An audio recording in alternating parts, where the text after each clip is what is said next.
錯配啊，定還是係外間嘅原因啦，定還是係個真係佢試唔到啊，之前前乜都賴晒㗎啦。但係咧就唔賴自己嘅啫。自己係 perfect 㗎嘛。嗱，我哋都話啦，其實你要唔同嘅結果嘅話，你一定要做唔同嘅嘢。咁咧個關鍵詞就係變革 transformation。所以今集咧就帶大家睇下點樣可以做到呢一樣嘢，令你嘅2026年更加之好啦。第一步一定要知道邊一方面有問題先。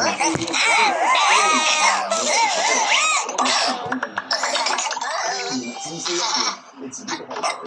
如果你覺得冇問題嘅話，你點樣去改變？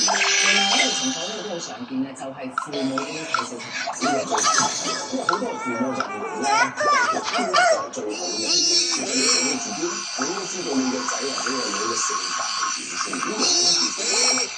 好似了解自己係第一個最大嘅挑戰啦。第二個挑戰係如果你自己呢個最重要就係你自己有冇咁嘅求生去改變。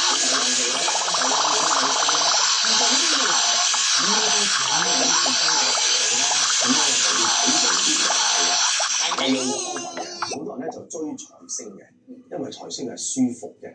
但係另外一個方法咧，呢個咧就係我自己本人嘅方法，就係用啲殺星。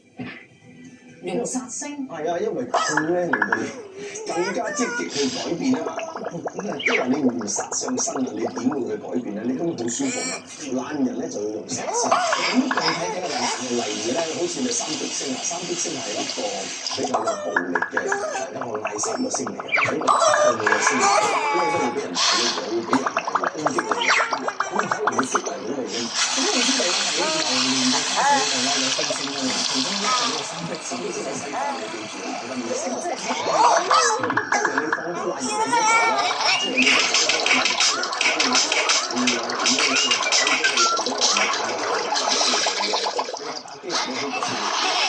有點樣去先係要去辛苦嘅，即係你唔好走行講，唔好點講兩三個月、4個月可能都要辛苦工作，我可能會激勵到佢哋。呢個其中一個方法，貨懶人啊，要改變呢個要夾硬去改。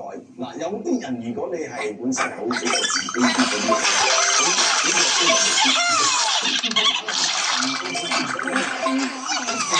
咁呢個先係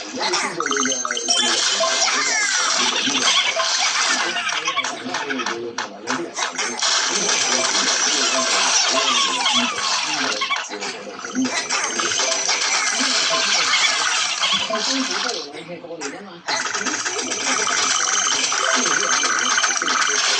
以前咧，你大家都會提升好多費用，特時啊，咁嘅方案啊，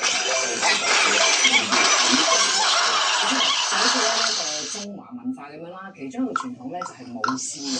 好多人就會覺得咧，一年嘅開始咧，要去作出改變係一個好嘅時機。再加上咧，哇！我見呢個獅頭咧好勇猛啊，好有啲勇氣啊咁樣。咁所以你會見到當年啊。